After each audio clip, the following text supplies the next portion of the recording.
Hello and a warm welcome back to the WenDirkCast with me, Jimbo. And as always, we will be discussing the latest MFL updates, transfers, developments, and all that juicy stuff which has happened over the last week or so. One important note before we kick off this episode: none of what we chat about is financial advice. Do your own scouting or hire a director of Metaverse Football. In the studio with me today, there should have been three of us, but unfortunately one of the guests had to drop out last minute, but not to worry, he's going to be on next week. In the studio with me today is a great friend of mine, a great friend of the pod, and host of the MFL Ramble. It is none other than Mr. SRMonkey. How are you doing, sir? Very well, very well. A bit tired after sort of so many episodes streaming this week, but they've all been fun. So Yeah. I thought I may as well do another one on Friday. But Yeah.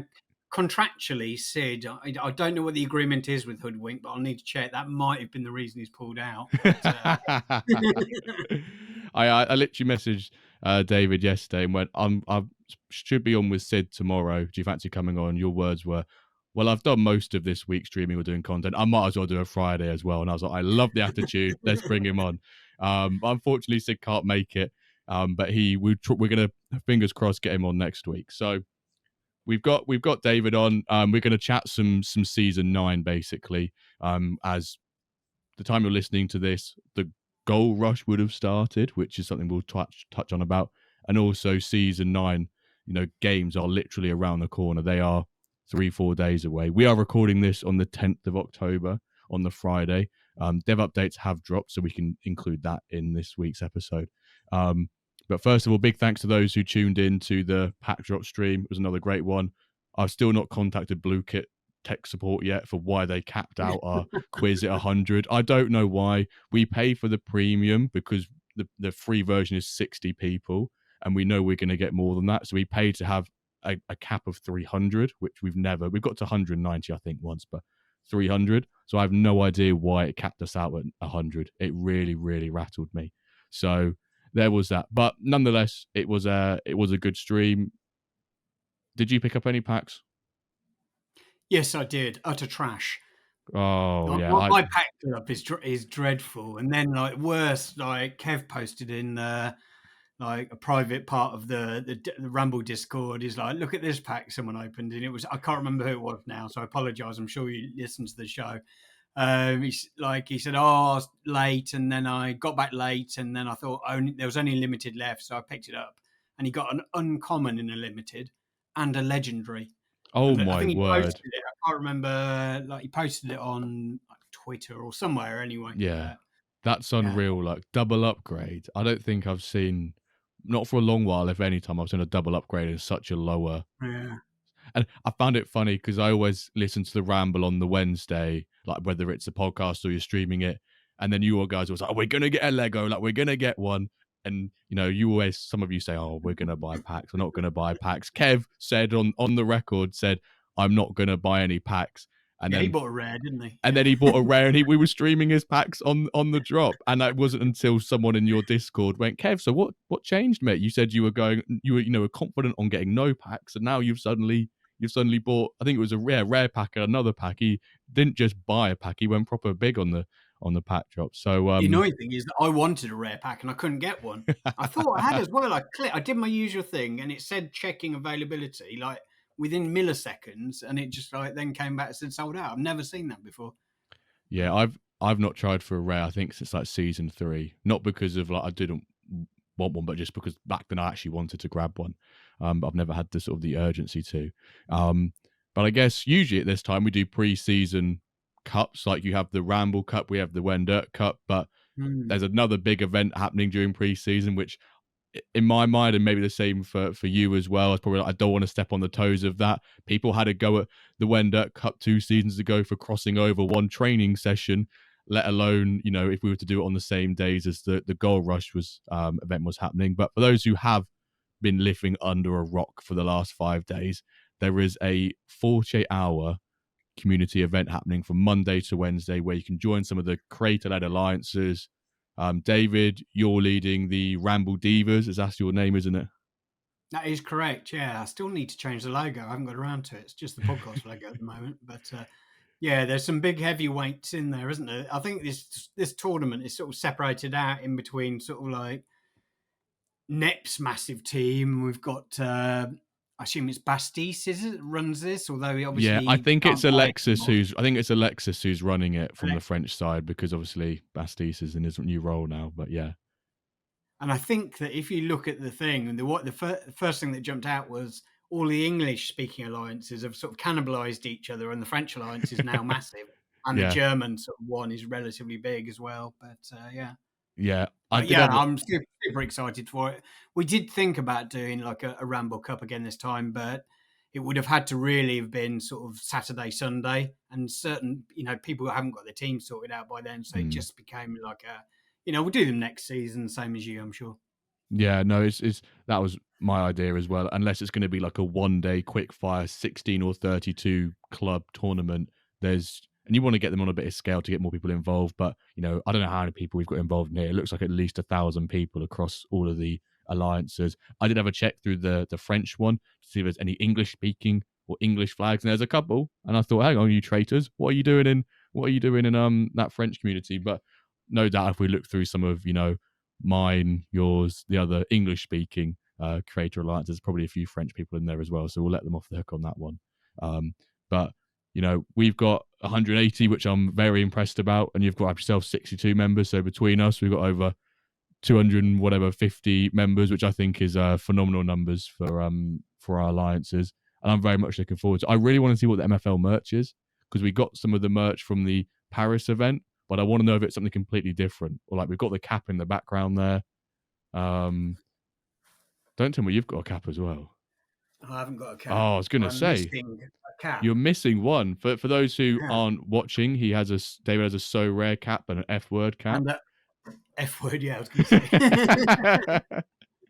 Don't say the name. No, that's always stuck. We always say that. But yeah, if you're not joined the alliance, go join either the Ramble Divas or the Dirk Order.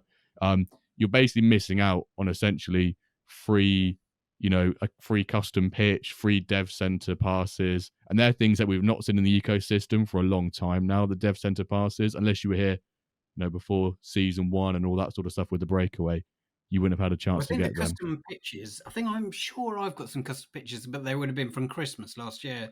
Yeah, a couple of Christmas ones in there. Yeah, it tilts me to hell when I used to see them over the summer. Like it was 30 degrees outside, and someone's still got the snow pitch on. Yeah. It's like, come on, that's not realistic. How is that possible in this weather at this time of year?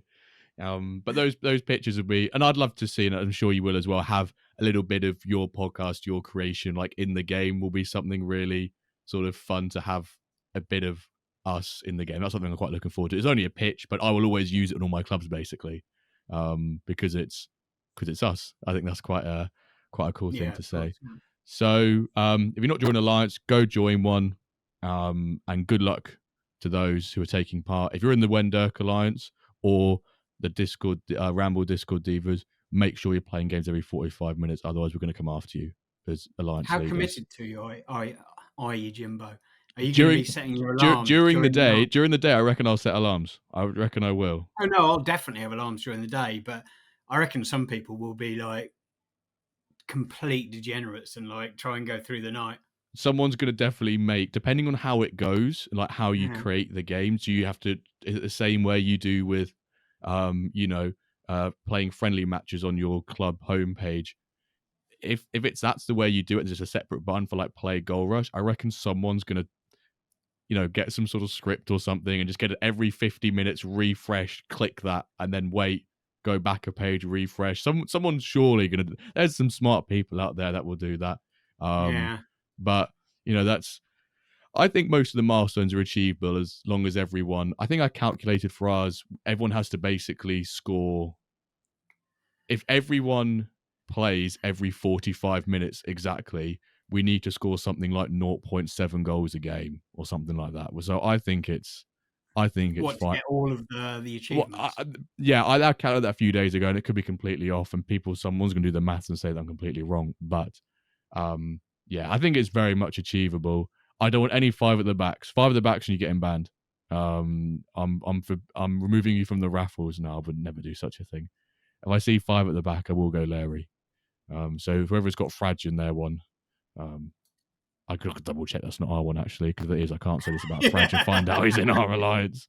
And Fradge, if you're pissed off at what Jimbo just said, please unsubscribe from his and come and join the Ramble one. We'll be happy to take you. He's not in our one. He's not in our one. Fradge isn't in the Dirk order, fortunately. But yeah, right. Let's get into our sort of weekly updates, and I guess for the most part in season 9, which we'll get onto a bit more detail later, it's about like season preparation and or how have you done with your squad building. But I guess actually, David, for those who may have not listened to the Ramble and heard sort of like your season updates, do you mind just giving a quick overview? Like, how was your season 8 for you? Yeah, pretty good. I earned more MFL than I'd earned any time before. My cup hoodoo voodoo is over. I did win I nearly got all of the teams through. I think I ended up getting 4 or 5 through and ended up making 3 cup finals, winning 2 of them. So, including making the final of the biggest one I was in, which was Contender 1, I think, which paid like nearly 100,000 to the winner. So yeah, but I lost in the final, unfortunately. But yeah, brilliant season. Took me a long time to work out the engine last season. It feels like it takes me a long time to work it out every season. So this weekend, I've sort of set aside some time to slam through some friendlies. But yeah. If you had to put a number on your season between 1 and 10, what would you give it? Well, I have to say 7, don't I? Because that's what No. everyone says. I was about to say, you can't say 7, though. I'm going to say a 9. Wow, there we go. I got, if anything, I got too many teams promoted, and this season I need to get a couple relegated. Like I've made a ice team with like limited players mainly and stuff like that. So I'm hoping they get relegated. But, yeah, because I've got nowhere to stick my trash. Although the loans, everyone was saying loans were slow, but for me, I put a load of guys up for loans yesterday and the day before, and most of them have gone. Yeah. I've got quite a few that have gone. I've not got many left. And I've got some interesting figures on like sales of different rarities we can bring up in the marketplace. I guess the other big thing this week is like rewards. You streamed on Tuesday with a bunch of the top men about your rewards. For those who haven't disgracefully seen that stream yet, how did rewards go for you? And maybe some of the others, but more importantly yourself for MFL. Well, Kev did his first, and I think he took all of the decent rares. So I was already fuming, thinking that he got all the luck, and then Hoodwink did a few. He did mostly uncommons, and then I got around to mine, and honestly, I nearly had to leave. I did leave the room after one of them. I got a defender who was like 5'5", but I rectified it. Got a reprieve anyway. I think because I was talking about so rare gods and stuff like that, like. The MFL gods do not like that when you mention other products. So, yeah, they cursed me for a few of them, but I pulled 84 rated mid, which is a position I needed a mid for. So, what an 8 from the rare pack, an 84. Was it the full rare pack, like the full 75 to 84 one? Yeah. I bought 4 of those. Yeah. Wow, that's incredible. Well, how old was he? Did you say? Oh, he's a little bit older. He's 25, 26 or something. He's no youngster, but. Yeah.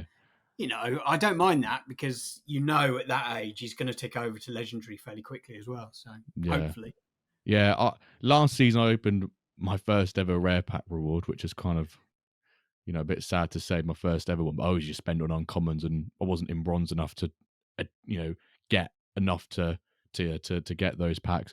But last season I got an 82 rated centre back who was, how old is he? He was 26 years old. He's now an 84. But this season, I pulled a 22-year-old 80 rated right back. And I was like, 80 rated, like that's pretty decent. 22, really good age. Great age, some might even say. And, he's going to be at least an 81. He's triple position, right back, right mid. And I saw that this third position is centre back. So I immediately went, let me see what these stats are. 89 defence. And I was like, right, he's got to be better at centre back. Lo and behold, he's an 83 when you put him at centre back, and that's like the perfect sort of mid-range point for a centre back for bronze level, particularly because he's a fullback by primary. He's got like really nice pace and passing stats, which you wouldn't get on sort of like a primary centre back position. So he's got 71 pace, 70 passing, and there's some stats which are quite hard to come by with good defenders at sort of like a mid to high bronze level. So I now have a back four, I think, of 84, 84, 83, and two of them are fullbacks as well. By primary, then secondary, they become better if not equal centre back. So I've got that flexibility there if I need Yeah. to. But yeah, The apart from fun thing is as well, because I got promoted from I can't remember which.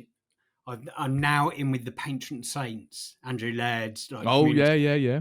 So we both got promoted from separate divisions. So I've got a team in there. So I've made that stronger than one of my own divisions. I remember you saying on the stream, you were like, I just now rip, the patron saints apart and make it really strong?" Which I feel like if you've got the ability to, it's always nice to sort of Although weirdly, I've loaned them a 75 rated defender as well. So need him to be like that lone. You can't play against your parent club. You've got to, yeah. you've got to suspend him for that game. You can't play against him. But no, I think for both, Like I've always wanted to do, like it's always felt like a missed opportunity, like reward pack afternoon, because there's such a buzz, like in Discord, everyone's posting their players, and I thought it'd be great to do like a stream. yeah. But obviously, it's not awkward time because people are working. So luckily, I managed to find some degenerates that had time, and yeah, we could squeeze it in. But yeah, that was a lot of fun, especially with it could have been a poor ending, couldn't it? With Bob Orangefly, Yeah. his legendary was like 85 left wing back. But yeah, he pulled a decent card, which made sort of finished everything off well. Yeah, it's when you've got reward packs and you've got quite a few of them, it is really really fun to open them. Yes, the pack drop packs are really fun because you get more and the chance of upgrades, but Yeah, but usually you're only getting one or two of those packs, across that stream, that event. Whereas reward packs, you can get multiple, and then you're like, oh my god, I can open like 5 to 10 packs depending on which ones you get, and that's where the degeneracy comes in. And you're just ripping them, and you're like, oh my word, it's an unbelievable feeling. And then every yeah. time I do open my packs, regardless if I get a good player, I do sometimes sit there and go, should I have just saved this for next season? Or should I have just saved this for maybe when I need to spend this on packs? Not because I'm like, oh, I really want to get some players. I want to get the players now. I didn't even think about that, you see, because there was a slight part, because I was on 240,000 MFL, and there was a little bit at the back of my mind that was thinking, maybe, what if I save for another season, I can buy a legendary? Mm. Then I thought, nah, fuck it. Yeah, I feel like there's part of me maybe like next season or the season after might try and hold back a little bit each season. Not massive amount, but just a little bit, because there's part of me which is going, if I need to get players in and I've not got the cash money, but I've got the MFL, I can just spend them on packs to try and bolster up that way rather than wanting to do it. But that's a bit of a long-term strategy, which I keep telling myself I'll do it next season, but this time in 6 weeks' time, I'll be saying the exact same thing on a season 10 preview. Like, oh, I'll save some MFL for next season. I never end up actually doing it. So right, let's hit dev updates. So the season 9 engine has been deployed. It was just after rollover day. It got confirmed. I know that's something that you on the Ramble, you guys, especially like Kev and Hoodwink and Bob always talk about, sometimes you can do all the testing and friendlies, and then a couple of days before the end season starts, they confirm the engine. And it can sometimes change quite a bit, but we now know that this engine we're on is the official engine for season 9. Been a couple of patch notes, which you can go see in MFL. The trial clubs are live, which I think I've got some stats on the amount we have. I think we've got over about 800 now, which is kind of crazy considering we're recording this on the Friday and they're released on the Tuesday. That's nearly 250 a day, near enough, just over, which is kind of unreal numbers. So they kept improving it during the week to reduce friction. They've got the new onboarding, the mission board, people being able to do tasks, get rewarded for it, buy their first common reward pack, get that, experience of being a degenerate and opening pack. And then once you're in, and they have all that. So we also took the opportunity to change all the club images from PNG to WebP in order to improve performances. Congrats to them. But to the general folk like you and I, probably not got no Scooby what difference that makes. Well, PNGs are they're sort of bigger files, aren't they, essentially? So, Wow, here we go. It should make the pages load quicker, and also I believe also because it's a Google form, isn't it? WebP. But and also I believe that means you're about to use animated badges. Okay. Like, 'cause it's part of that, you can do animated stuff as well. But yeah, like it's all down to file size. Well, there we go. Wow, I wasn't expecting that when I was, David with some tech photo knowledge. I love that from you, sir. Thank you for that.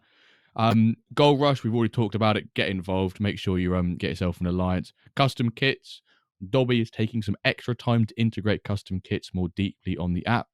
I think some people thought that was going to be the announcement on Tuesday, but we've got to wait a little bit longer. Just remember, at first, players won't be able to equip them. So it looks like it will just sort of be you create the kits, and later on down the line, um, we can equip them to our players, which would be really, really fun. And also, yeah, to sort of acknowledge the hard work the MFL team have done over the last couple of weeks with the Season 9, the event, so on and so forth. The past few weeks have been packed for the team. A huge thanks to them for all the work they've accomplished. So congrats to them, all the big work they push out, dev updates, weekly updates, etc. We all love it. David, I think when I came onto the Ramble maybe about a month ago, we may have briefly touched on the custom kits. I can't remember if we did or not. Is that something that you're going to look forward to using? Something you'll spend 5 minutes on, 50 minutes, bit in between? Not sure yet. I mean, it really depends on how in depth you can go. I believe to start off with, it will be relatively basic, won't there? There'll be certain templates you can use, and then you can use the colors. I would imagine over time that they'll expand that, so you can sort of like use maybe even an infinite number of different designs would be capable. But I think the real fun will come when you can actually equip them to your players, which I imagine they'll probably run this for a month and then find a way to equip them to players probably this side of Christmas. And I think that will be a lot more interesting because then you can see that they'll be in your face all of the Mm. time. Otherwise, you'll just go in, you'll do your kit, and you won't really see anything on it. Then, will you? Like any Yeah, AI it's can like start where off. where do you acknowledge and where do you see where your kit Yeah. actually is? And maybe just thinking then, off the back of them saying that, is it something they could release mid-season then, and then at the end of the season they could release like the functionality to go to the players? Is that almost saying like we can release it and you guys can play with it, but you're not going to see massive, you know, complexities and connections with it across all of sort of the pages and your players. But if we just drop it now, midway through a season or whenever, then you can still have a play with it and see what it's like, and then full season we can release it. I've always said we're going to release anything. Season 10's a nice round good number to release something. It's just the right number to make a big update on. Um, Well, so that's when I'm expecting the full site update. But like, it was either going to be this season or that season.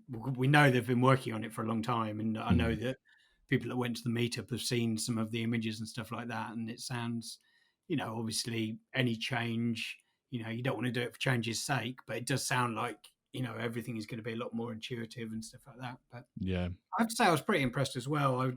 I haven't got a trial club myself, but I know Nep did a stream yesterday or maybe even today that came out just running through the process of setting up a what do you call it, a the trial trial club. club. Yeah, Trial trial club. club. Yeah. And the process looked pretty impressive. Like Mm. from building like the badge, everything was super slick, and I think MFL have done a brilliant job there. Really. Yeah, it's a very sort of, if you want it to be, it's a very quick process. There's been a few creators have gone like literally takes 60 seconds. The longest bit is waiting for the AI to generate your club logo for you. The rest of it is pretty straightforward, which is really nice. And it looks like a very clean um, design they've got. And that's sort of, I think, quite a common thing with how MFL, it's very lots of organic angles across the place, and nice photos and how they design things. But yeah, so look forward to the kit maker. We've got GoalRush, the onboarding trial clubs, all very exciting stuff. Another big dev update. Um, Now we come into the Diamond League, which I'm going to share my screen quickly for you, David, so we can both see this, and so can our viewers as well. Obviously, technically, there's no league up yet, but we can because of promotion relegation. We can sort them out by the Diamond clubs we've got. This is where having Sid here, we could talk about his great season he had in Diamond last season. But to give you a quick rundown of the managers who will be in Diamond this year, we've got Ronan with Meta Mercenaries, Bashoni Milano with Scrub, Big Wilbert's Tango, Dio's Amsterdam Lions, Herta's Gold Feathers, depending if he sells up or not. I'm assuming we don't know. That's to be confirmed. Fradge's Roma, Sturge's Benito London, Sid's Los Galacticos, Big Wilbert's Hamburg Harmonies, which I did ask for some inside scoop on this. It looks like Trust might be running this for season 10. So even though it says Big Wilbert might be Trust, I can actually probably just quickly confirm that. Didn't the team that Trust the Process and Ron John were running, did that get relegated? It got relegated. I think it was season 8. It got relegated. That was the Luchadores side. That was a trio of them with Big Wilbur there as well. And Big Will replied to me and says, Trust is going to run it with my players. So, and it looks like it will go to Trust, and then Big Will populate the players in there. So we'll see. Trust the Process is kind of the one of the 10 managers. We've obviously got Bob with his Soul Iron Pigs doing another tremendous job in Iron in his inaugural season alongside Sid. And then 2 of the other newcomers from the Platinum division is Greninja with his GTA Ontario, and then OK Yeah Sure with Sao Paulo. We spoke just before this, we were started recording, David, that quite often you get teams get promoted into Diamond and then they get relegated automatically because of the golf, a bit like the Championship and the Premier League in some respects. But having Sid and Bob go in there, maintain that position. I think even Yoga Benito London, did they get promoted last season as well? Like that might be a whole trio of the promoted sides getting, remaining in Diamond. It's quite refreshing seeing that not coming straight back down, but it also shakes things up a bit because those 3 staying up meant, some of the big boys have been Diamond for a while and the big managerial names got relegated. We take B-Sales and BFC Barcelona. That's a massive club, and seeing it get relegated was quite a shock. I'm very delighted for Sid and Bob to be in Diamond for a second season, as I imagine you are, because you're very good friends with both of them. Oh, I've just noticed that BFC is now owned by Palmer. Oh, yes, that looks like Palmer will be taking over for season 9. I don't think the BFC, I think obviously B-Side is getting relegated. They probably want a managerial change up in the ranks, and I think with the BSC, a couple of the managers can put their names forward. Technically, I can put my name forward because I own a token in it, which I feel like I might do in a couple of seasons' time, one of their teams, but not right now, not with everything going on behind, outside of MFL. But yeah, Palmer will be BFC Barcelona's manager for next season. Nice. So hopefully he can get promoted. Otherwise, with the decent squad they have, otherwise we'll have to rip the shit out of Palmer. I'm sure he won't let that happening to him if it was to be the case. So I'm pretty sure he'll try and get them back up. I believe in you, Palmer. The pod believes in you.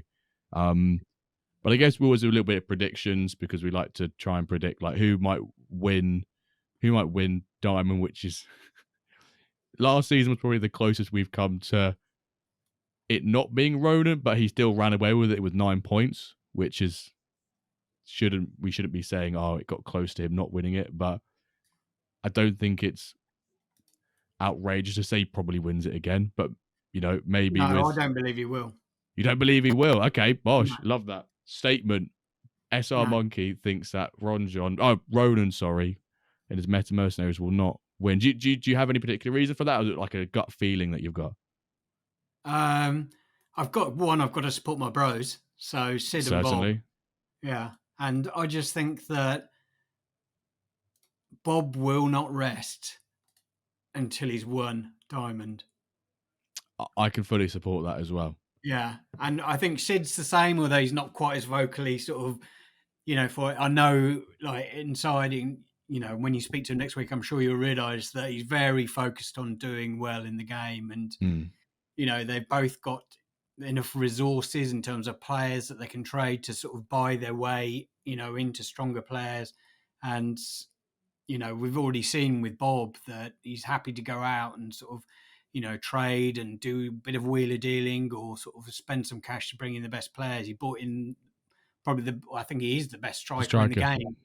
Yeah. So, I know he's worked on strengthening the squad for this season. So yeah, I've got to put some faith in my boys, and I think I don't know. It depends who cracks the engine first out the two of them, and I've no doubt that both of them will be putting in the work. Mm. But yeah, I'm going to go with one of those two. Yeah. Wow. One of those two to win. Yeah, I love the optimism. I would love to back you, but I feel like maybe I'll do the Farmers League approach, and I just think Ronan wins it again. you're Although we still were talking, hoping to get him on your show, aren't yeah, you? yeah, So yeah. I no, want I'm not saying Ronan. that. Come on, please, come on, please, Ronan. I mean, he won the double last season. We'll speak about the engine later on in the proper season 9 preview. But there are some things about it which I feel like maybe the narrow formations of Ronan and there's some that he does play may not be beneficial. But one person's poor formation, other man's gold dust. So you can't always take that for granted. But I think just looking at Ontario and Sao Paulo's squads, they don't look as strong as some other ones. A bit like the Championship to Premier League, the teams that come up are always the favourites to go down. Unless you invest heavy, which is such a parallel to step up from champ to prem, as I keep saying.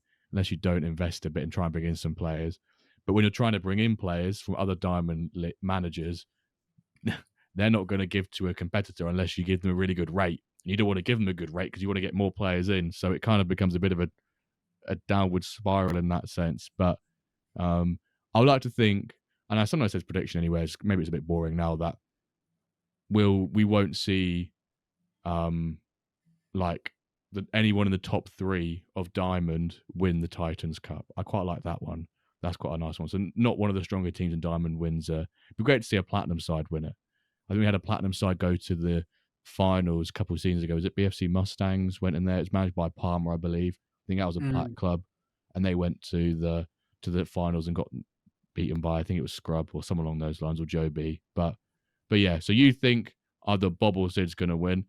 I'm taking the bookie's favourite, and I'm going to go Ronan. I'm going to put down a tenner and get back £10.50.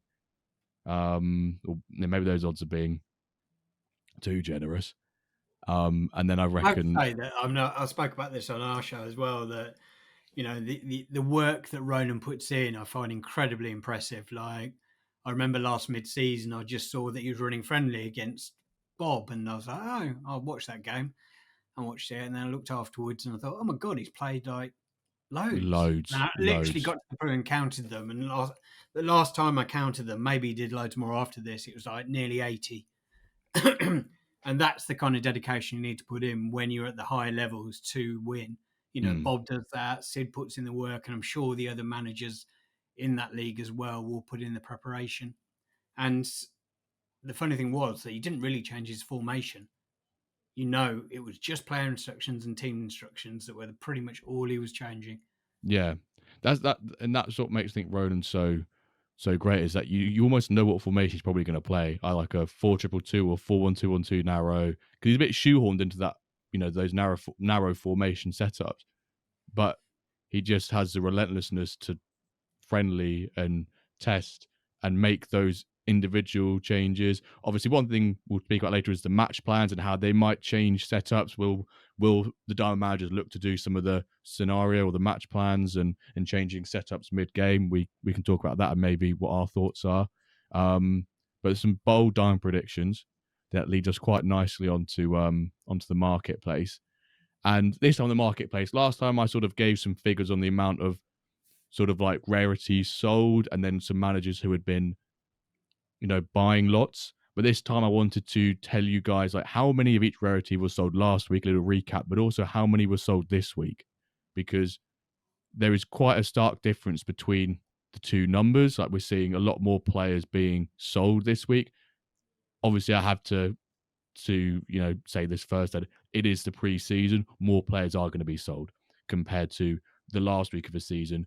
But I think the final week of the season, more players are being sold compared to the second or third to last week of the season, where there's actually no real point unless you want to buy them and they've got good value. I know, David, you're a favourite for buying sort of like in between the mid-season and the end of season. You think you get some good value in there? Is that correct from you saying before? Yeah, no, I think so. Yeah, just before rollover, like that week before rollover, often you'll pick up some bargains because people are just worried that they'll get their retirement flag, and then you've got a depreciating asset at a far quicker rate than without that. And I'm happy to take a punt, and I've got some beautiful deals in the past.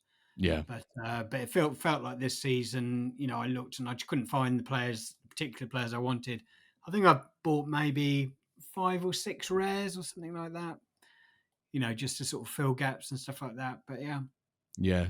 So last week in the commons, there was 572 were sold. So far this week, bearing in mind that week was a Sunday to Sunday, we're now doing a Sunday to a Friday, so there's still 48 hours to go. This week, there's been 890, which is a 55% increase in commons being sold, which is interesting.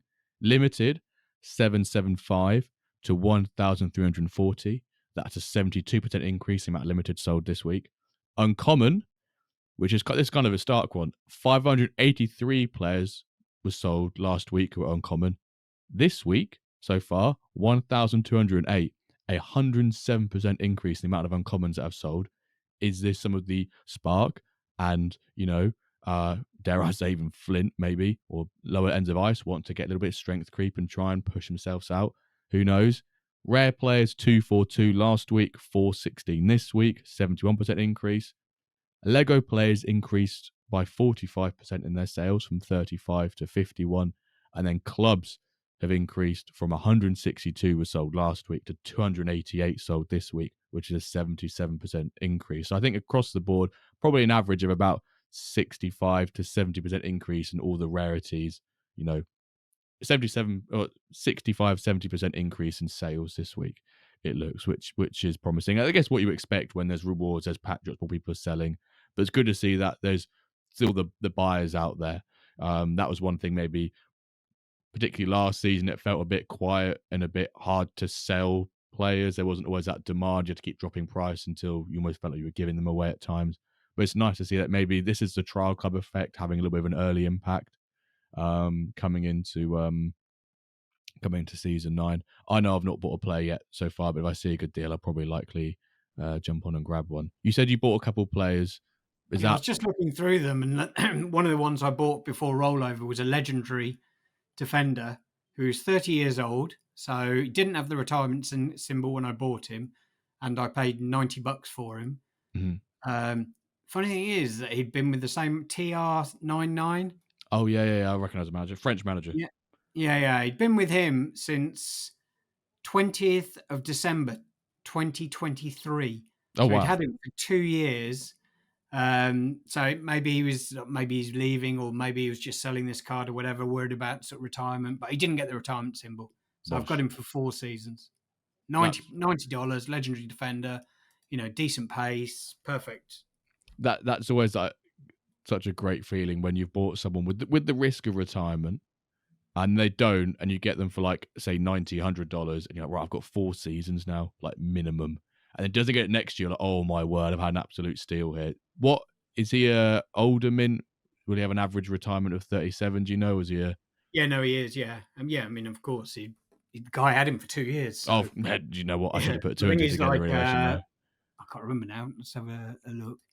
But yeah, his mint is he's still 34,000. But Yeah, yeah.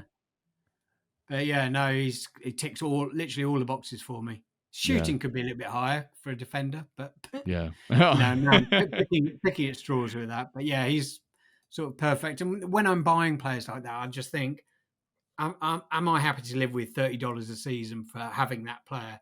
And I say, yeah, that's I Yeah, can live with that. So, and then if they go longer, then that's fair enough. But yeah. He could be a 42 longevity, and then you're laughing with the amount of value you've got there. Speaking of retirement, how was rollover day in terms of symbols being put up for you? How many did you get? I avoided it on all of the players that I didn't want to get it, didn't get it. Solid. So, like, basically all my best cards, none of them got the retirement symbol. I think the highest one was a midfielder that I bought for like $60. He was 30, like just at the same period, like 4 seasons ago, and he's continued to go up. And he's 35 now, and he's just now got the retirement symbol. Mm, So yeah, that's not he bad. popped up, but he's 35. So I mean, he's retiring at 38. That's pretty decent. I'll take that. Yeah. Another defender that I bought really cheap as well, be retiring. But yeah, aside from that, it's mainly sort of commons and uncommons and limiteds. Yeah, Legendaries, I just don't really care about. yeah, you don't really mind them. You'd rather have them than pop up your like high-end rares or your legendary Yeah, players 100%. who you don't Yeah. want on there. I got 4 out of 122 players, I think it was, came out with I've got my first retiree. I'm looking at my filters, 123 out of 124. I was like, where's that one player gone? Oh, he's grayed out. He's gone forever. But I had a 76 rated goalkeeper. Like, he's always been the backup goalkeeper for my team, so it's quite nice. Well, obviously, it's unfortunate he's going to be retiring in 3 years' time, but it's nice that it's a backup player who's getting retirement symbol. Then we had a 60 rated player, a 45 rated player, boo hoo, and a 74 rated player. So, there's sort of some of the flexible, versatile players I've got in there, but I'm not too disheartened at them. I mean, some of my common ones, I'm actually hoping they get the retirement symbol sooner than later. It's like I've put them in a dev jail. They're going nowhere. Now they're just dead weight. Yeah, you're like, oh, please, like 45 rated, like 30-year-old, please just throw up the symbol, like make my agency not a mess and struggle to get players out on loan. But yeah, obviously, one final bit of marketplace update, and that is Splash of the Week. And this one's really unfortunate because the guest who should be on is this week's Splash of the Week. But before I reveal the player which Sid bought, I was looking on the air table and I went, hang on, a player sold for $1,000. That's got to be Splash of the Week. Carlo Guglielmi. Hang on, have I pronouncing that? Guglielmi. Yeah, Guglielmi. Frag, I apologise, he's Italian, so I'm butchering that. But I realise he's a common player, been sold for $1,000. So I'm ignoring that. That doesn't qualify as Splash of the Week. That's, that's money laundering of the week, in my opinion, to see a common player go for $1,000. But actually, the real Splash of the Week is Sid, spending $0.01. No, I'm joking. He actually told me it's. He actually told me Just scrolling through it, and I noticed that one. the actual value of the player that Sid bought was $1,150. So that is bigger than the 1,000 anyway. So it would have been definitively Splash of the Week. That is Audu Gani. He's a Nigerian centre back, 93 rated, 26-year-old, 82 pace, 28 shooting. Which, if that was your centre back, David, you want a bit higher shooting than that from what you said earlier. 83 passing, 95 dribbling on a centre back, which is kind of nuts. 92 defending, and 97 physical.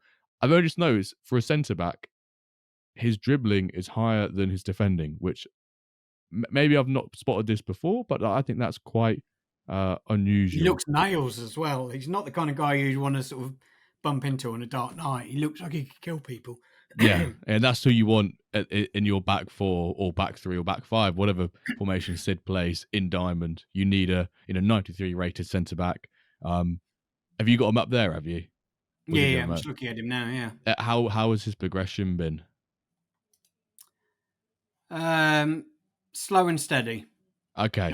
He went up again last season, but he was minted at 89 as an 18-year-old. Oh, okay. So, and he's 93 now, and he's 26. So it's been sort of like one every season or so. Yeah. So he might be able to push his way to an ultimate, but Sid bought him off Greninja, being another Diamond manager as well. Greninja with his GTA on Tyrus. That's interesting. That maybe is that sort of, or Greninja or Max almost showing his hand already and going, actually, if I don't mind selling a 93 rated centre back to a direct competitor, am I sort of conceding to Diamond a little bit? Maybe I'm digging that too much. Maybe these are conspiracy theories, get the tinfoil hat on. But, selling a good player like that to your Diamond League competitor wouldn't catch the Wyverns and Jimbo doing that. Has he populated his teams yet? I haven't checked. The Greninja has, and I say it's probably full. It's like 94 highest, go down to like a couple 93s, couple 94s, couple 92s. you can think of that and go, wow, it's an unreal squad. But then you realise how high they need to be, like 95s, 94s plus to be. I think it's how many, 35 to maybe 40 ultimate players. You know, you need to have a couple of ultimates in there, which the likes of people of Sid and Bob do have. So, you know, it's if it's anything like last season was for Diamond, season 9 should be an absolute corker and be better than it, which I'm looking forward to. It went down to the final day for like second and third place, especially at relegation. It went down to 3 or 4 teams, maybe even 5 teams who were involved in direct relegation, depending on how results went. So, you know, that was exciting. IRL, MFL, you know, we've got international football this week. England haven't played their qualifier yet. They smashed Wales 4-0, which is, you know, I think Craig Bellamy used the analogy of a boxing fight, and if these were 2 boxers in the ring, they wouldn't let them get in the ring in the first place because of how one-sided it is. And he used the transfer values of each national team to basically quantify that, saying that England's value as a national team for their players is like 1.2 billion, and Wales is like 100 million. It's just not fair. It's not fair when you've got Watkins and all these players, Saka, etc., playing, and then you've got Kiefer Moore up front for Wales. It's not got quite the same effect when you've got Arsenal centre forwards versus Wrexham. You know, they may get paid the same amount, but they're definitely not the same quality.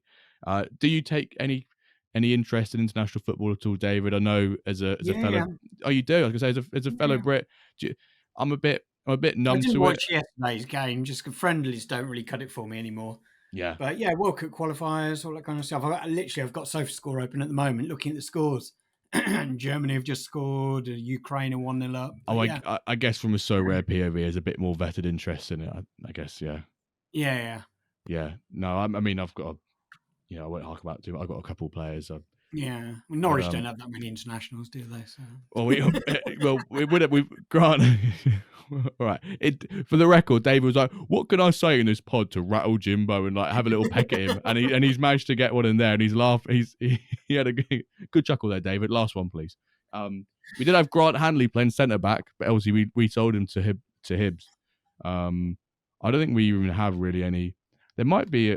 We used to have a couple of Luxembourg players, you know, Daniel Sonani, but he doesn't look like he was even playing for Luxembourg tonight. But yeah, so I think not too much to say on the IRA MFL front. I mean, but Liverpool lost 3 in a row, David. What are you going to do? give up.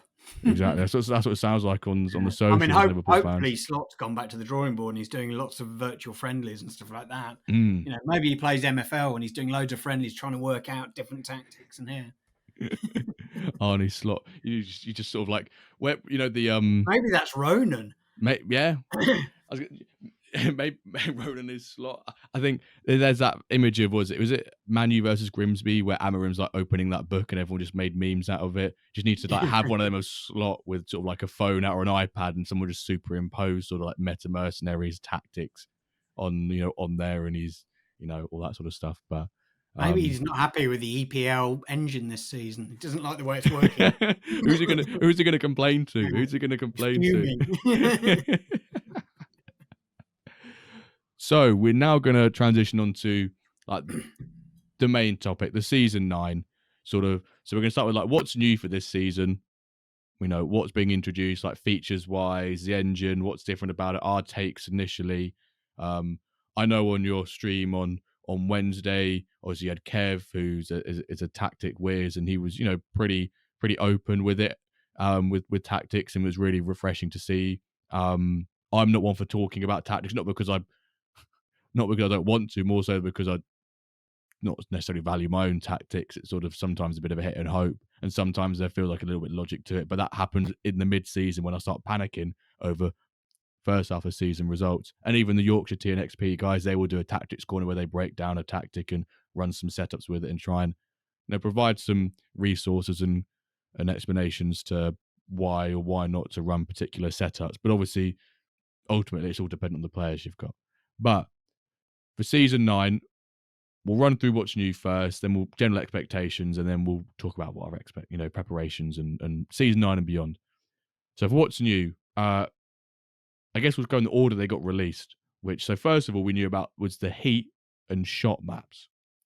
And I know that on Wednesday, you guys talked about this. When I say you guys, and that was David, SRMonkey, Hoodwink, and Kev.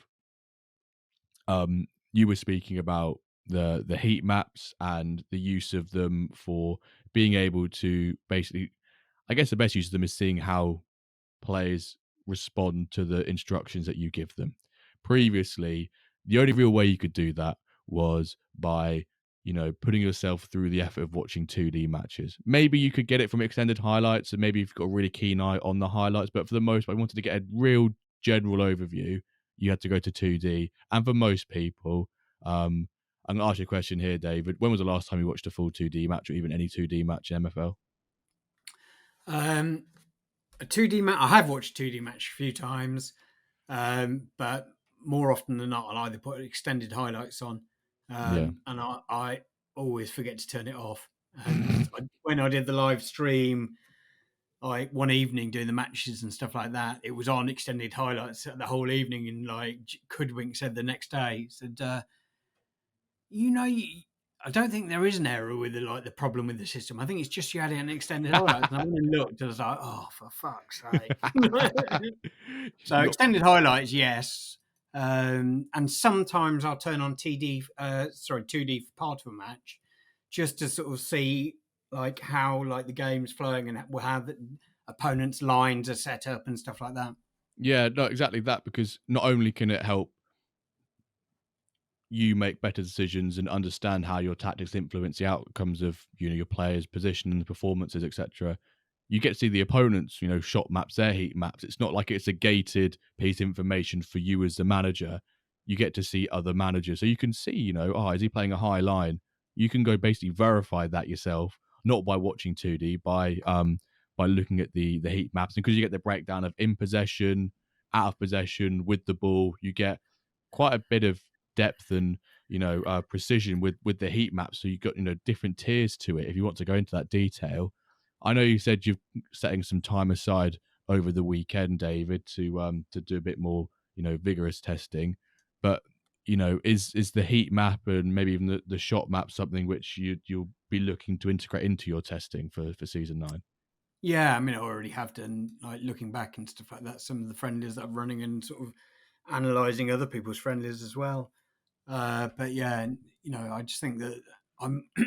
I spoke about it in the week. That sorry, I've got a bit of a tickly cough. I don't know whether I'm getting ill or something. I hope not. But Catching it from Laird over the camera from the pack. It seems like all the content creators are getting ill at the moment. It's like they are passing it virtually through the internet, like that. But anyway, yeah.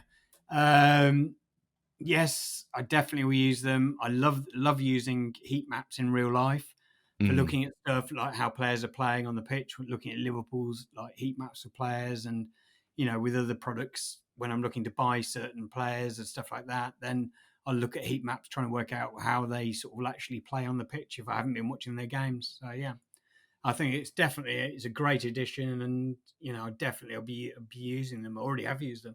Yeah, I think I quite enjoy running 352B. I'm a big fan of it. Big fan of it outside of MFL, and therefore I kind of have like a bit of a bias towards using it, and I quite like using it in MFL because of that. And particularly for me with the with the 3-back, I want to look at the position of my centre backs depending on the instructions they've got. So I know that I'm using it to see if actually because they're quite high on, quite good on their pace, looking at 80, 75 plus for centre backs, which you need for a 3-back. Actually, how high can I push that line before, there's a bit of a fall off when these, strikers are just running past them and it's too high. So I've been using it for things like that. And also the left and right mids to see, I like to try and have like one side, which is very aggressive in how it goes, and one side, which is a bit more defensive, to almost, in my head, it works like a 3 to a 4-back. It's definitely not, but in my head, I'm telling myself that's how it works. And if it works, then I declare that I'm Unai Emery masterclass and, all that sort of stuff. But that usually happens in the second part of the season. I guess we've got the shot maps as well. That's useful for things like if you're taking less or more long shots, the quality of the shots you can understand. So people go, oh, I've had 20 shots, but actually, like, where have you taken those shots from? previously you might have to go and watch the game and mark on, like, draw a pitch on your piece of paper and mark out where every shot was going from. Now you can have a look and go, actually, am I getting the opportunity? Am I giving my strikers or my forwards, am I putting them into good positions to have that opportunity to score? You can have a look at that now. The next thing we saw was match plans. So these scenarios we can, if we're trailing, if we're leading, if whatever, we can then change the team instructions. I feel like this one is really, really exciting, but also can get very confusing with the amount of setups you have and trying to understand what overrides what and what doesn't and what it does influence. I can imagine people might try and go a bit gun-ho and heavy on match plans. I know the only one I've got so far is literally like, don't fucking concede, anymore. We're 2-0 up or whatever. Do not concede anymore. Or do not concede any, hold this lead, park the bus. David, a match plan, something you'll probably dive into quite a bit, or will you try and like tickle with it a bit, and then as you get more familiar with it, try and expand how much you use it? I mean, I definitely will be testing with it over the weekend, trying to work out whether like something and how it impacts the game, and whether like people put them in at exactly the same time, because it's down to like certain minutes, isn't it, during a thing? Yeah, Like if your opponent changes to more attacking if they're losing and you go to more defensive, then you're just going to be up against it the whole of the game, and that just feels like then you're sort of asking to concede. And then if you have to put another one in there, I don't know, it just feels like I was listening to you and Calvator. I think it must have been last week's episode. You were talking about it, and yeah, it does feel like it could be sort of a little bit sort of like ping pongy, sort of like okay, like I was leading, now I'm drawing again. Now I need to go back to attacking and stuff like that, and keep changing it around. So yeah, I definitely will have them set up. I don't know whether I'll be like setting loads of them up for like different sort of things, but yeah, yeah. I'll see how the testing goes over the weekend. I'm not gonna, I'm not the kind of guy that does 100 games. You No, know, neither am I. I definitely will do. Some. Yeah, I think I'm not a 100 game man either, but I think I'll probably try and include some of them in. Maybe what I might do is I might do them with. So I managed to get my um my ice team, the Wents and Worms, in their second v second playoff spot promoted to Stone. So what I'll most likely do is try and test some match plans with them. They don't run the same setup as the Wyverns, but just to get more familiar and not have so much of a negative impact. If I start ruining things with the bronze team, I'd much rather ruin things with the stone team than the bronze team because of the, the opportunity cost of mucking things up. Or no, not opportunity cost, just the size of the impact can be greater in bronze than it is for stone. Probably likewise, you wouldn't want to go full pelt with your silver, muck things up, and then figure out, actually I should have probably practiced with one of the monkey teams or however. But I think what will be interesting is when we can include substitutions into this, like predetermined subs, because that then will hopefully allow us to be able to change formations as well. Because at the moment, formation changing isn't a part of match plans. I think that's totally understandable because you can't change the players. You can't somehow shoehorn a three back in, or a three back into a five back, unless it actually dragged your left and your right mids down, and then suddenly they're 40 rated, and that's not fair, and that's not how the engine should be panning out. So I guess once substitutions or predetermined substitutions become a thing, then maybe we can see formation change, and that really has a different dynamic, because then that feels a bit more match plan orientated to how real life football is, when you go 2-0 up and you put an extra centre back on, or you 2-0, 1-0 down, 90 minutes, you put an extra centre forward on. Those are more sort of like more realistic match plans. We can change formation and bring on other players and subs, etc. You might have a player off the bench who you don't play much at starting, but he's got a 95 pace. Maybe is that going to tear up a fullback which has been playing for 70 minutes and a bit tired and low on pace? Those sort of things to consider. And I guess the big one happens every season is the updated engine. We've got a new engine this season, and whether you love it or you hate it, now is the confirmed engine for season 9. I've got two takes from initially testing and watching other people test against me, and then message me and go, Rory messaged me today and was like, have you changed your setup? I was like, no. He's like, brother, I just can't beat you. And now actually, people are testing against me, and Blades is messaging me and going during this pod, and he's saying, "Oh, you've gone all quiet now. I'm beating you." I'm recording the pod, mate. I can't reply to you on Discord right now. That's why that's why I can't respond to you. But it feels like there's quite a few high scoring games so far. I've noticed I'm seeing a lot of like 5-1s, 5-4s. But I really want to pick on something which I feel like will rattle me a lot this season. And Hoodwink got rattled by it with Kev on Wednesday. And it's these sweaty goals that I'm seeing where it just gets flied across the box to say another striker, or a striker past another striker. I watched like a 3-3 game earlier, and 4 of the goals are just striker passing it across the box, another striker. And I can just see these absolutely infuriating managers when goes down the wing and a ball just gets flung in. And I use the term sweaty goal. People who play FIFA, they'll know understand that. But I want to know, David, have you noticed that in your testing, that sort of style, that methodology of goal happening quite often? I mean, I was seeing them last season as well. So I feel like I'm seeing it a lot more this season, though. yeah, I mean, I haven't done that much testing in. The majority of it will be over this weekend.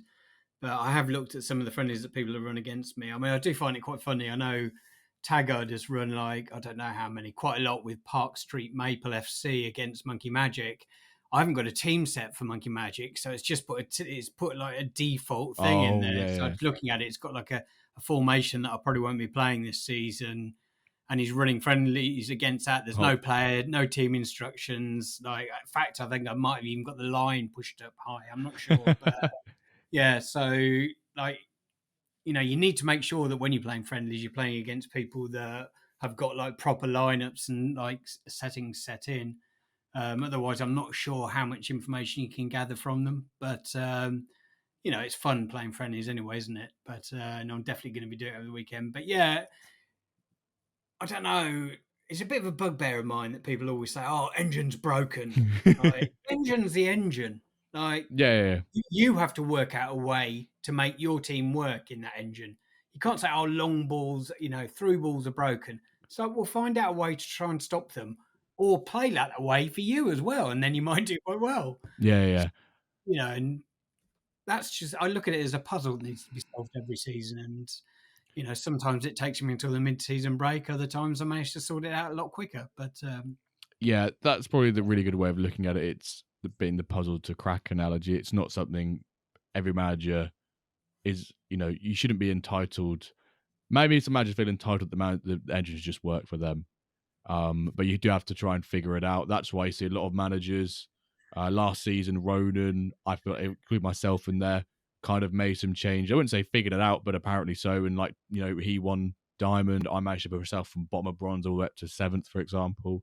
Although, I will say with what I'm casting sweaty goals, if I'm seeing it like 70% of the goals that I see, I feel that's a bit of a too high frequency for that type of goal.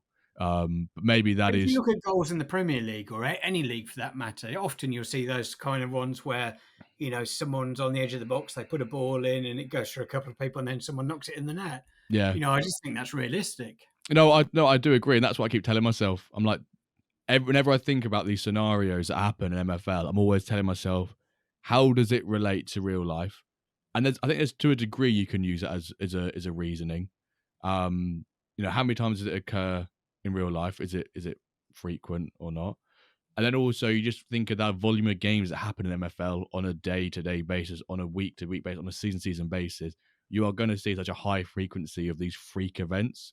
No, not calling these ones freak events, but if like a keeper, concedes like a 60-yarder or something like an own goal happens, like stupid own goal. Yes, it's horrendous. It happened, but if the Premier League was playing like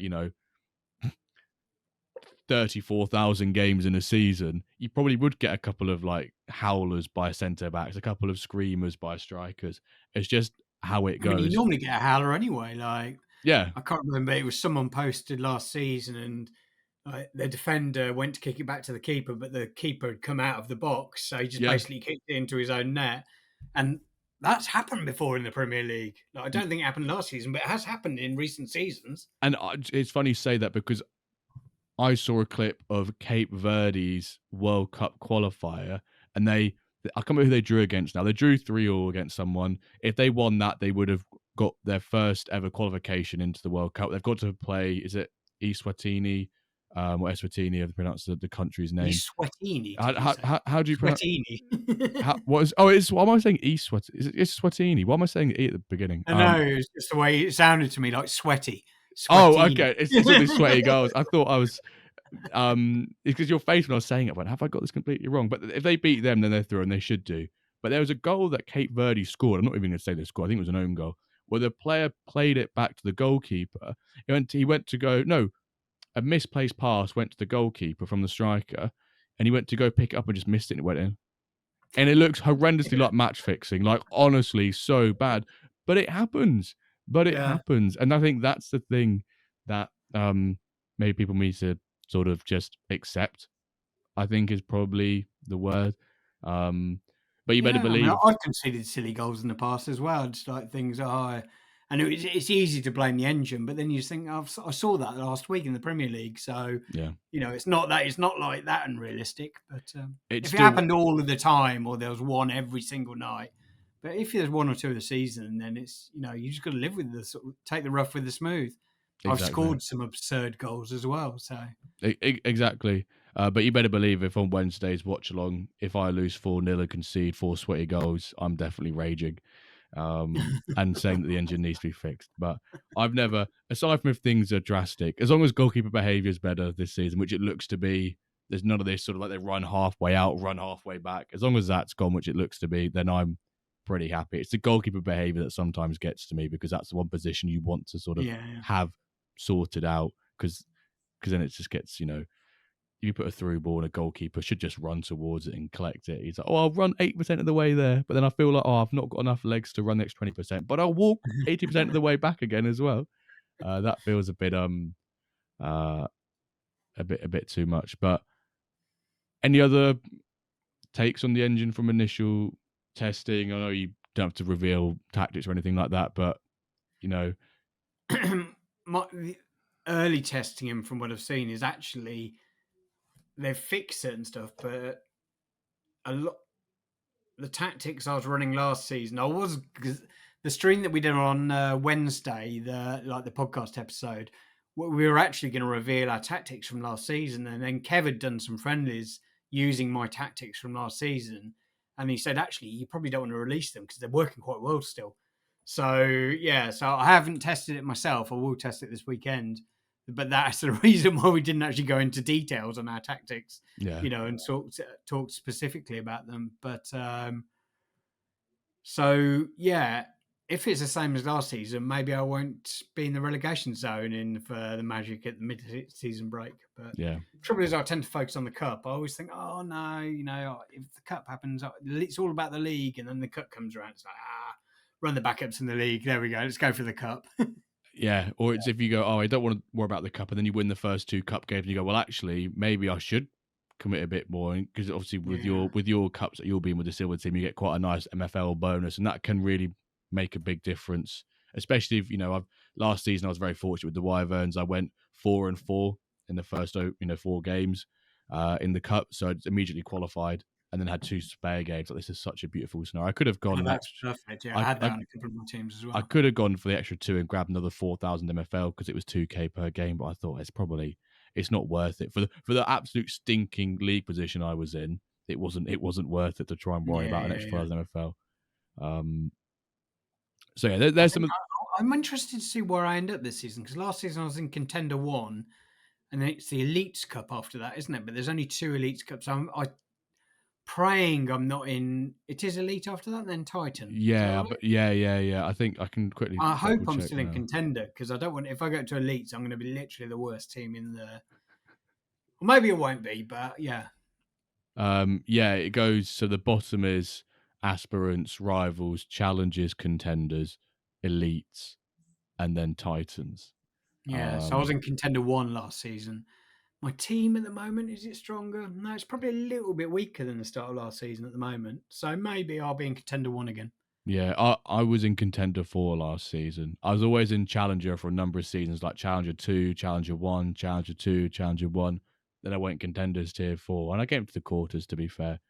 As long as they get out of the group stage and then get like at least a quarters, I feel like that's a decent run. You've got your MFL from the cup. You've then got like an extra stage of the way through. But if you can make it sort of the semi-finals, it's a really nice injection of MFL into your season and can offset some of the poor performances in league sometimes, which no doubt I'll end up having at some point.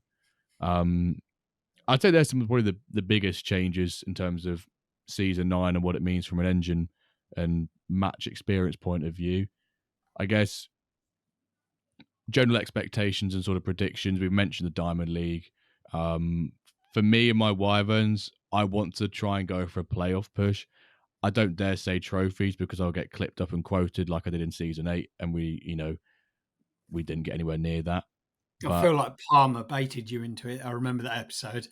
He baited you into because he'd loaned you some decent players. He's like, "Oh, you're definitely going to win a cup," and you were like, "Yeah, we're definitely going to win a cup this season." I think even I saw that Fraj made a bingo card in the MFL general Discord, and it's like, Muri says that PAX or the marketplace is dud, or someone asks when's the rollover day finish, and one of them is like Jimbo wins a trophy or something like that, in the bingo card. There's it's quite a few. There's always these sort of events that happen every season. You could just, someone can play about the engine, or someone says this or does that. But I thought those are pretty funny from Fraj. My Stone Have team. you got any fun rivalries in your divisions this season? Because you obviously had Quinny, didn't you, season 2 before last? seasons ago, yeah. So I've lost Calver. Has he got promoted or relegated? I've relegated him. Oh, of course, yes. I relegated him into league, into the Iron Division, but hopefully he'll be back. I've got, I'm pretty sure Duff stayed up with his Marvelous City. So I've got Duff in their Apollo Sports group. Obviously I've got Blades in there, so he'll no doubt give me grief. I've not seen who has come down from Silver. As of yet, from the Iron that point would have been of view. my Silver division, wouldn't it? Yeah, it would have been because you were in Silver 8, right? No, Silver 4. Yeah. Silver 4. Silver 4. Yeah. I think from a Iron point of view, FC Cincinnati got relegated, but you're joking. No, but he sold all his players mid-season. Oh. Like after mid-season, he got rid of all of his players, so there was literally like no one in the squad. Really? So I don't know whether he's still playing the game, but it was annoying because literally it was just 3-0 wins to it. I was thinking, I've got him coming up. Maybe I'll beat him. And looked at his team and he'd sold everybody. Well, he still owns the club and he's populated it with players for next season. But he has signed them. Are they auto done? I can't tell if they're auto or not. They look like he's done them all at the same time. He did them the 8th, which is Wednesday. Oh, brilliant. Maybe he just wanted to get relegated. But he had such a good team in Silver. I thought he was going to be one of the guys that maybe win the league. And he didn't, and he got relegated. He must have, mid-season, taken all of the players out of the club. Anyway, so he's coming down to join you again. Potentially, he might go into the other league. So he could. I hope he goes into Bronze League 7 because I do not want. I looked at his squad now for Bronze. It's like 89, 88, 87, 87. It's a beatable squad depending on formations, matchups, fatigue, etc. But he's always had a good squad and he's never got promoted. He was in I I remember because I was in with you for a couple of seasons, and every season he would come out towards the top of the predictions, and often he would be finished towards the bottom of the table, mid-table or something like that. Yeah, but when if you're playing him first game of the season, that's when you're right, full strength matchup against 87s and 88s. So most people in Bronze are sort of average 83, 82, maybe a bit higher with strength creep these days. But I hope to get top 3, just getting a little bit of playoff fun. I like the excitement of, am I going to get relegated? Am I going to get playoffs? I don't want to be sat in the middle of the league with nothing to really play for. That's not fun. And it makes watching the games I win this game, I won't get any more MFL. It's a bit boring. My Stone club, I just hope to keep them in Stone. Really, they got promoted from I've upgraded them a bit. I own the full club apart from 2 players, but because of that, the 2 players I've brought in, I can be a bit flexible with the rev share. I think either you were saying at the beginning of the episode or off air before we started, David, that recently you've been utilizing the scouting and the loaning, feature more for the incoming recently, right? And is that something you've been exploring for season 9 as Yeah, well? historically, I've never really loaned in players, but it's just got to the point where to stay in silver, like the players you need are like not just legendaries, but you need like a few that are even better than legendary. You Mm, know, I mean, like 87, like getting up there, and yeah, it's tough getting them in. I don't have the budget to go out and buy a 86 rated keeper unless they're like on the verge of retirement or something like that. yeah, But, so this season, Sid has loaned me like one of his keepers who's now 85, and he's an absolute animal when it comes to progression. damn, Like love I that. think, just having a quick look now to see how far he's gone up. Chilean Lorenzo Altamirano, only Great name. 24 still, 85 rated now. He's only been in the game for 4 seasons, and he started out as a 58. Bloody hell. And now he's 85. That's So like, Sid, the thing is though, like he's turned over to 24 now. So I've just been praying that he doesn't give him to me, and he's one of those flatline at 24 players. yeah, that's a really nice player to have though. In the sense, if you've known that progression he's had, even if he say hypothetically hits prime age and there's still 20% left in him, he could still go up like 1 or 2 this season. And to go up from Yeah. 85 to 87 is still like a great jump for a goalkeeper. Like if you tell me now every single one of my players and my bronze will go up +2 this season, I'd bite your hand off straight away. I love Oh, that. exactly. Yeah, You definitely. so, but it's when you know that there's a high chance he progresses. It's that feeling of that excitement of knowing he's going to progress. It's not a if, it's a when he progresses situation, and that's a nice Well, both Sid luxury and to be in. I think, where was he? Let me count. 1, 2, 3, 4, 5. So he went up 5 or 6 last season. Then he got to 84, and there was like 2 days left in the season, and nothing happened. And Sid and I were both like, "Oh, first day of next season, there we go." Yeah, But the last day of last season, he ticks over to legendary, which is great because if he is still got more in the tank this season, then he should start fairly quickly to get it.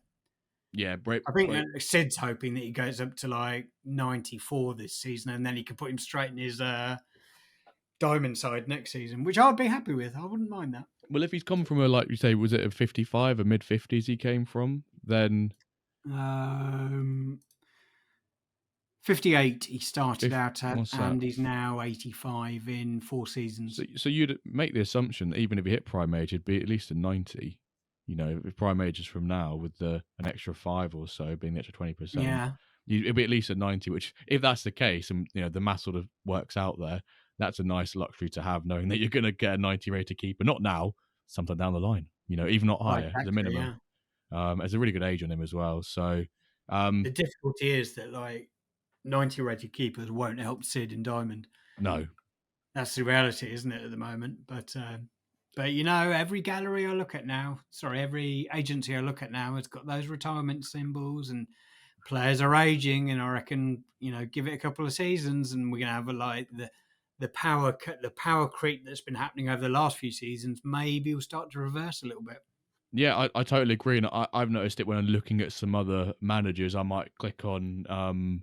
I found it quite funny that I think they're both owned by Dio, the midfielders of Dobbs and Hobbs. They've both put up their retirement symbol on the same role every day, which I think was quite funny. When I look at some of these bigger managers and you look at their top 5 players, the preview of, if you're on desktop, those preview of players that appear on the screen, and they're all above like 29, 30 years old, or even if not older. So some of these players that every season you're hoping not to get the retirement symbol.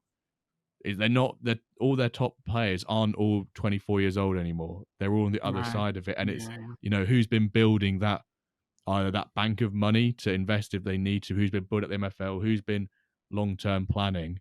Something we all I tell can't ourselves remember to do, but we know we'd probably nowhere near what we actually need to be. A bit like pensions, right? You build up a pension, exactly. Yeah. yeah, you keep telling yourself you've got the right amount, and then suddenly well, I'm a long way away from I'll probably be 90 by the time I have to get my pension, but state anyway. And you're like, oh, I've got a decent pot, and then you realize actually I need to do a bit more to this before I can retire. Maybe that's we said pension panic last week. Maybe it's like pension retirement this week. Yeah, no, exactly. It's quite sort of tough with that. I remember, I think it was yesterday, Trading Places put in our Discord, like we were talking about progression, like, everybody like really wants one of those guys. I've never had a guy go double digits in one season. And he was like Yeah, posting all of his, but all of his guys that have had massive progression are now like 32, 33. And just looking at that, it's like, well, they're your best players. And they may not have the retirement symbol now, but they're definitely going to get it within the next couple of seasons or so. So, yeah. It's a scary thought, isn't it? So just some of your clubs, or maybe all of them. What are your sort of like your expectations this season with your clubs? If you can even put a if definitive on Dio, it. like I loaned a winger off Dio last season, and he got +3 during the season. He went up to 88.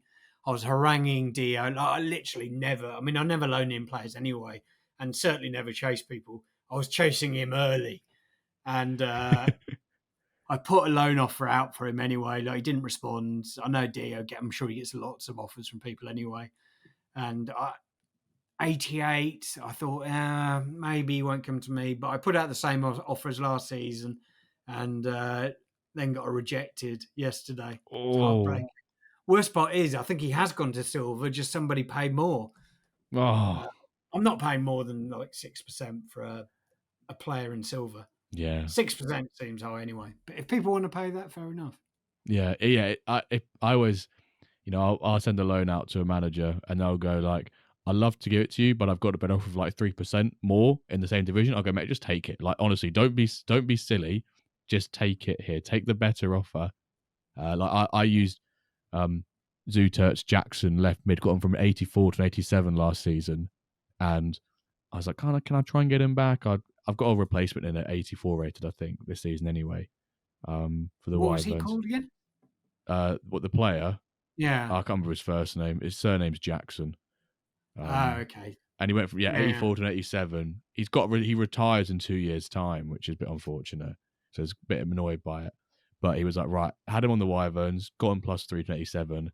Now he's going to try and like maximize his earnings from the one season and then take him in for the final season and use him in like an iron or hopefully a bronze side for him, just for a bit of fun. And Never get fall in love with a lone player. no, exactly. But he was like XVIX offered me like 6% in silver for him. I was like, mate, just take it. 5 or 6%, just take it. Be realistic with the MFL earnings. But yeah, go on. You're talking about this player from Dio being rejected and your expectations for where club's going to be season 9. Yeah, so if I'd got him, I would have had the band back together. Plus like the keeper and like, everything was looking good. I thought maybe I could finish like third or fourth. Now I think I'm probably going to be sort of like mid-table. Yeah. It depends. Like if I crack the engine quickly, maybe I'll do okay. If I don't crack the engine all season, maybe I get relegated. Maybe my team of all legendaries comes to play against the Wyverns next season. If you can stay up in bronze. Oh, here we go. Yeah. There's a little dig. I was like, no, please don't come down. There's a little dig. Or maybe we might swap, Dave. We might swap. Yeah, And then I exactly. You never can, know. Never know. but then I know I'm definitely coming straight back down again because I do not have the resources to chuck in a silver. Yeah, it's tough in silver. Like I know Kodap, who I think is going to be on the Ramble next week, and he was on one of the live streams that we did, I think, for matches the other evening. Yeah, he He's got was. promoted into gold now. Wow. And I know he's finding it tough trying to get players for gold. It's like that's another level, and you get promoted and you want to stay up. I hated the fact that the Magic went up after trying so hard and then got immediately relegated again, and then didn't get relegated into your division as well. It was like I had a but I Yeah. managed to get promoted again. So yeah, I'd love to get into gold. I think it could be this season, next season. Then a couple of my guys are starting to retire. They're getting quite old. My star striker, who I actually bought off Sid like a couple of seasons ago, he's now 88 rated. He's absolute superstar. If he gets, I don't know how I'd replace him. Like I've got nobody that's even close to him at the moment. I've got one, Kurt Torres, who's a legendary striker, who's 85, but he's getting on as well now. So yeah, I think it might be now or never for getting to gold. Like Well, maybe next season, hopefully. like you said, if you crack the engine, then before others can potentially do so, then you're definitely ahead of the curve there. I use an example of my nemesis Blaze. He had a great season last year. I think he got promoted from gold to plat. He was projected 9th or 10th in gold and just smashed the league. And it's like, if you do have the right setup and you get it early on and you get it right, you can give yourself a real advantage before the other managers sort of crack the engine. I'm going to make that this week's hashtag, by the way, folks, because David keeps saying it and I quite like it. Even this hashtag crack the engine. Have you cracked the engine? Yay or nay? Maybe put a little emoji after the hashtag crack the engine to describe how you're feeling about your cracking so far. And then it'll be the mid-season hashtag engine broken. Yeah. Rate the engine on a scale of 1 to 5 or 1 to 10. So I guess your priority is the Magic, and then is there other teams that sort of you a bit favoritism to aside from Funky that? Monkey, like weirdly they're not my I like the logo, but they're not my favorite team. But they've just always done quite well. But they got relegated back to iron. I'd really like to have them in bronze, like a team in silver or gold, maybe one day. And then a team in bronze. So I definitely want to get them relegated. Then the two other ones, Monkey Fire, are going to be in this like iron, and they're going to be against Bruce from Yorkshire TNXP. Yeah, Bruce Lee. Yeah, it's Bruce. So yeah, like I didn't really care about that team getting promoted, but now they've got promoted and they're in the same division as him again. I feel like I need to try a bit. So I've made them my third strongest team. My fourth strongest team is the one in Stone. The only reason I've done that is because they got promoted into the same division as the Patron Saints. Mm-hmm. Poor lad. So yeah, I'd like to get one of my teams relegated, probably Monkey Thunder, and then I'd like to get one of my teams relegated. I would. I don't know how to magic one here. Said my expectation for the season is I'd like to get a couple of my teams relegated. That seems to. I just haven't got the players to sort of like. Yeah, fair enough. But like, definitely the lower team, the Matadors. I quite like the team in the logo. They did the double last season, won the cup. I think they lost one game all season, but I've got nowhere to stick my shitters now. So when they say like leave football before football leaves you, you're saying leave the league before the league leaves you, basically, for a couple of these exactly, teams. Yeah. So I've got a nice team with a load of limited players in, which hopefully will get relegated. Although knowing me, mid-season they'll be like mid-table over that. I'll bugger this. I'm just going to bring in some. get a bit stronger. So I mean, with the amount of teams you've got, trophies must be something on your mind. Sometimes you focus on the cups. You said, do you try and at least try and get like a trophy in each season? Is that, do you ever use that as a metric of success as trophies, or just the promotion piece is more the or the MFL come the end of the season? Is that your real metric for how successful a season's been for you? I mean, yes, I guess. But trophies is, I don't know. I'm trying to have a quick look. I think I got like 20 or something last season. 20 trophies? Oh, what, including like the player trophies and things like that? 6, 7, 8, 9, 10, 11, 12, 13. Double digits is better than me. 15, 16, 17. 18 or 19 trophies last season. Gosh. Yeah, including player trophies. But yeah, no, obviously I won 2 cups, won a few divisions as well. So yeah. Very nice. So trophies, it's fun. I just really want a better trophy cabinet because it's quite difficult sort of scrolling through this, trying to look at them. I'd like them to sort of, you could put them in all their glory and you could search just by teams and players and stuff like that. So I've got one player that's won the Golden Boot in like 3 different divisions. Another guy, Vito Coppola, who's like won the cup twice and he's been leading goal scorer. I'd like to be able to, because it's difficult trying to see those now. I have to scroll back so far. Yeah, I think that's something that it's a bit braggy. It's a little bit braggy. It's a little bit braggy. I think when who's it like? I think Big Will has the most trophies. It's like hundreds. I'm like, what you need, and I think is a feature that Andy, official, good friend of the pod and everything as well. He suggested, I think he suggested for a while, that having like a dedicated trophy page for your clubs. You're not just got to scroll through that little sidebar or with your mouse or whatever, or your finger on your phone. Have like a dedicated page, and maybe you can filter them by league or by cup or by player. That sort of thing would be quite nice because they are there to show off at the end of the day. Ooh, I'm not Trophies. too far actually now. Yeah, I just had a quick look. I didn't realize I had so many across so many seasons. I've got 73 trophies now. I don't think I've got anything like that. I'm not a. And obviously, I've only been playing since season one because a lot of the trophies people have got from like previous seasons as well. Yeah, I've always been notorious for never grabbing any player trophies. I've just never been. I've always been there or thereabouts, to use the classic phrase, but never actually. I've only got 23 trophies. There was a time where I was quite relentless with league and with trophies, like in the alpha seasons with the Wyverns. They were always winning like a cup or a league every other season. I took quite a bit of pride in that. Just having a look at content people like Calvo the process. Calvinator has got 83 trophies. will Maybe I've have a got, few. yeah, he's got 83 trophies. See, I'm on Nep's only got 22. You see, like it's yeah, but he was going through his teams earlier on one of the streams, wasn't he? And like a lot of them are just like just club bottom of the farming. league or Yeah, second bottom of the league. But I don't know. He runs that many teams. I I don't guess either. once you know, like the thing, you can just put the same formations in. Yeah, it's just rinse and repeat, isn't it? I guess what I wanted to talk about was speaking on clubs is this whole trial clubs piece and potentially their impact on leagues, and I guess also like maybe the marketplace and scouting as well. I know for a fact my lower overall players have been in far more demand than previous seasons.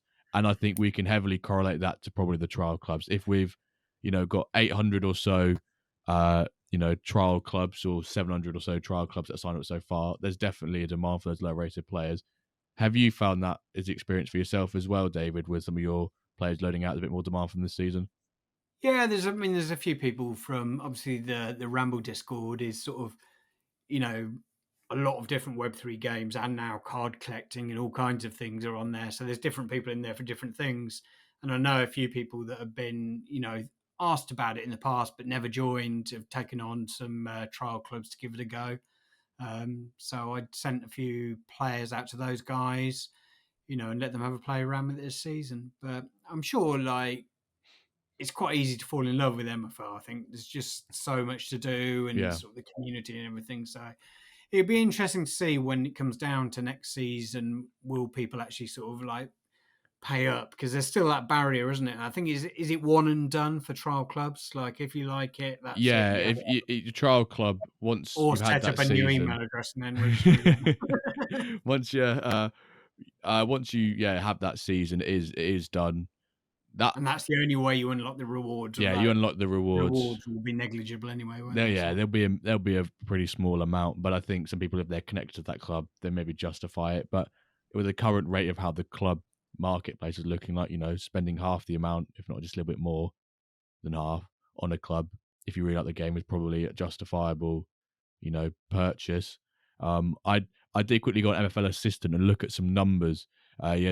Alexis has a really great graph on there, which shows the amount of users who own at least one player and the amount of users who own at least one club. And they're quite good metrics to have a look at, sort of like the incomings and the outgoings of managers, etc. So I've taken the stats from Sunday and then today, the 10th of October.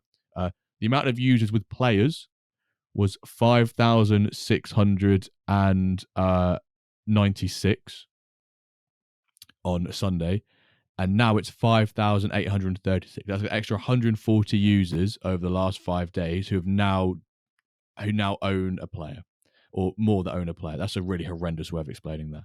140 more managers that have now joined and own a player. So that may be the starter pack, they've common reward pack, most likely, maybe from the mission board that they've been doing.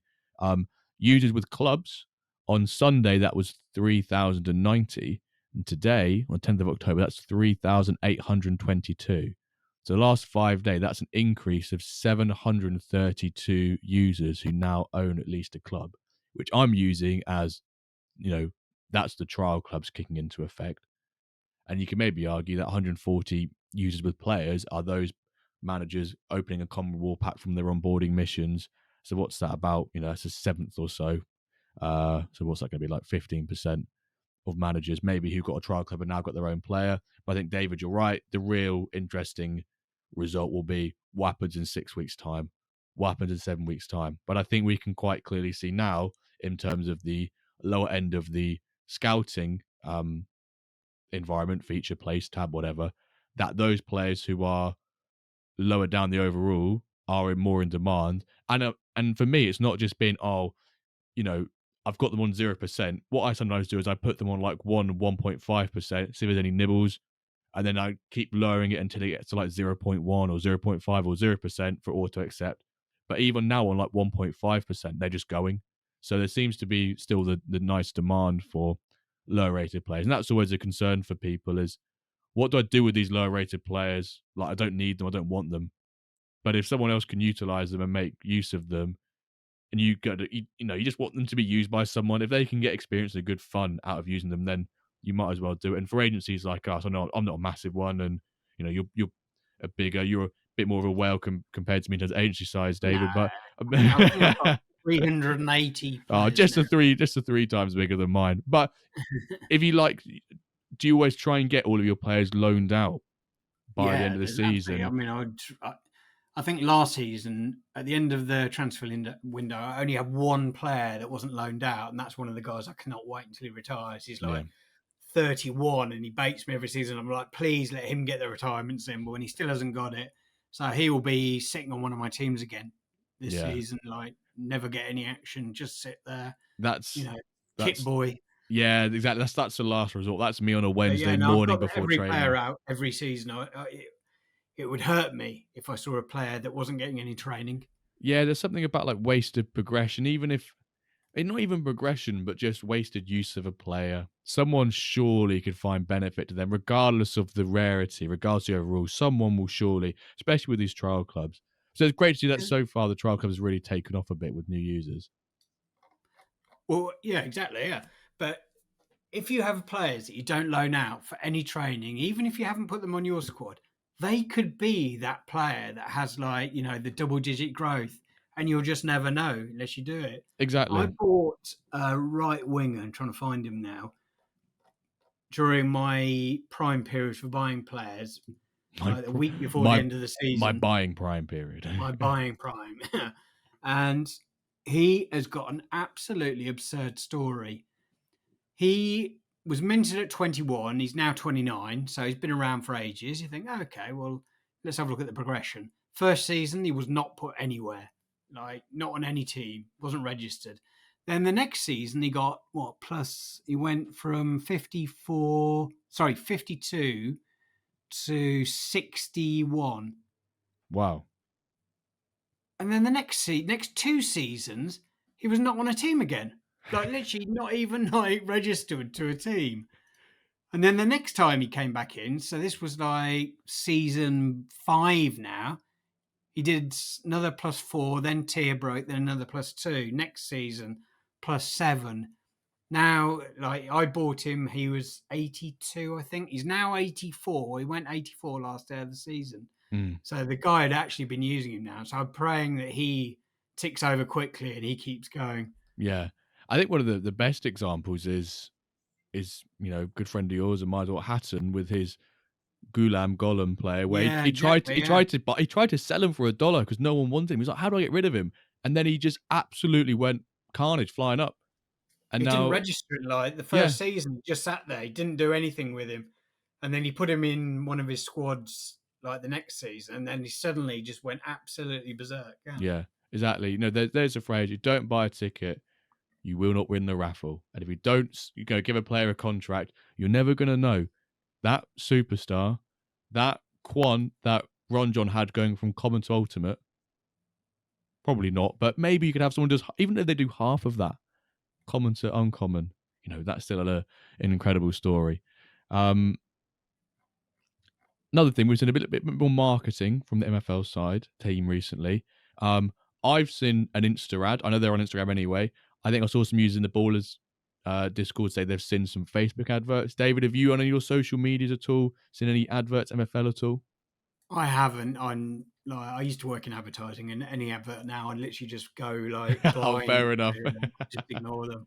I refuse to look at adverts. In fact, the only time I look at adverts these days are when they're on Amazon, when they force me to watch them, even though I pay for Amazon Prime so I can subscribe to the WenDirk.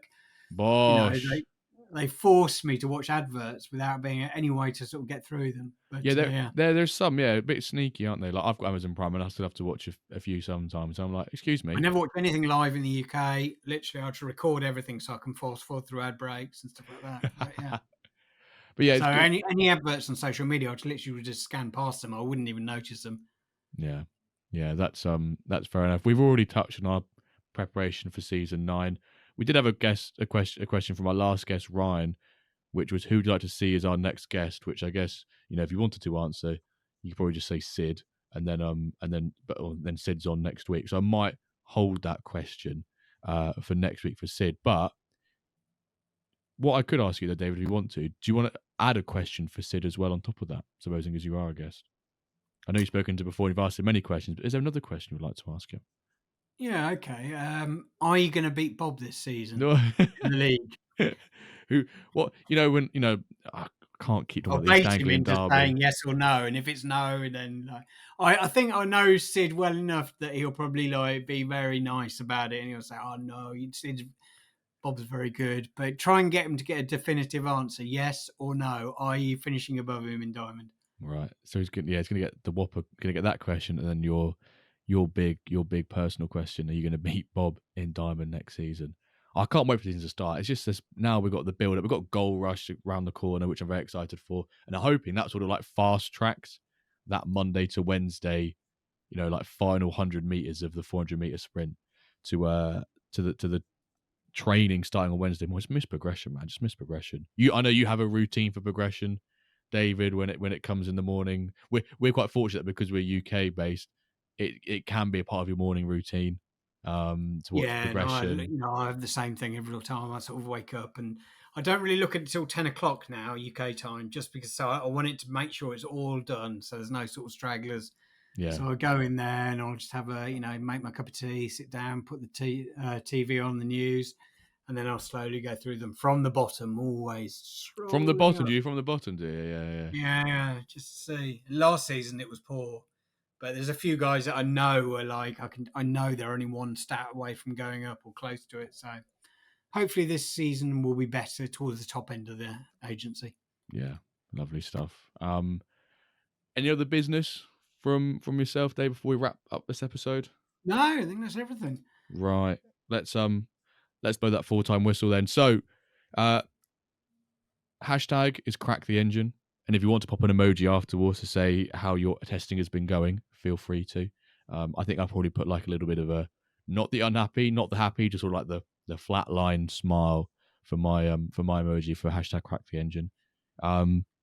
David, SRMonkey, thank you, sir, for coming on today's episode. I hope you've enjoyed yourself as always. Yes, no, of course, yeah. And I'm always happy to talk about this sort of stuff. But love MFL. There's plenty to ramble about, isn't there? Plenty to ramble Always about. Upper ramble, as I like to always say. So good luck in the GoalRush. Make sure you sign up to Alliance. But if you're listening to this, it's probably too late. Make sure you sign up for season 9. I mean, if you sign up now, it's going to be late registration, but we're still there. Didn't even talk about actually how many registrations we've got quickly before we round up. We've got 4,440, and we've still got over 2 days. So, can't remember what last season's was, but I'm sure we'll beat last season's. We're getting to the point where every season's a bigger season, which is really, really great. So, hashtag crack the engine. Thank you all so very much for listening, and we'll catch you this time next week for an episode of the WenDirkCast. Thank you for listening.